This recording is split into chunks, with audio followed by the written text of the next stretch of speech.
প্রশ্ন, কেউ যদি কোরবানির দিনগুলোতে কোরবানি দিতে না পারে কি করণীয়? মন দিয়ে শোনেন।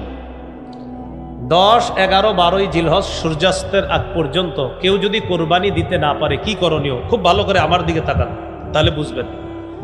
10, 11, 12 জিলহজ এই 3 দিন অতিবাহিত হওয়ার পর আমি বুঝতে পারলাম আমার উপর কোরবানি তো ওয়াজিব, এরপরে আমি দেই নেই, অলসতাবশত হোক, যে কোনো কারণে হোক দেই নেই।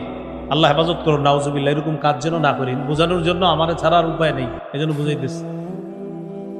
এখন কথা হলো 10, 11, 12 এই 3 দিন যদি আমি পশু ক্রয় করে না থাকি, কোরবানি দেই নেই আর পশু কিনি নেই, পশু ক্রয় করে না থাকলে পরবর্তীতে একটা কোরবানির যোগ্য ছাগল পরিমাণ মূল্য সৎকা করে দিতে হবে।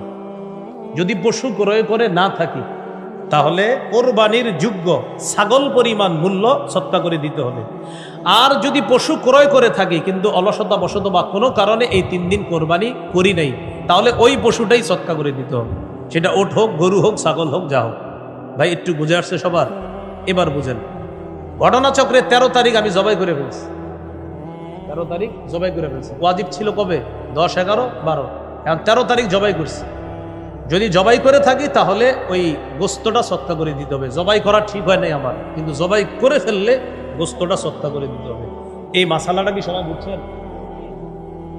এই দিক থেকে জি বলে নাই। আমি আবার বলছি, আব্দুর রহমান নামে একজন, তার উপর কোরবানি ওয়াজিব। 10, 11, 12 এই 3 দিন কোরবানি দেয় নেই।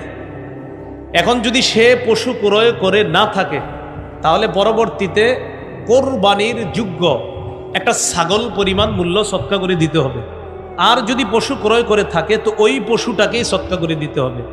আর যদি সে মাসালা না জানার কারণে ওই পশু জবাই করে থাকে তাহলে পশুর ওই যে গোস্ত আছে যেগুলা, এগুলো আপনার কি করে দিতে হবে?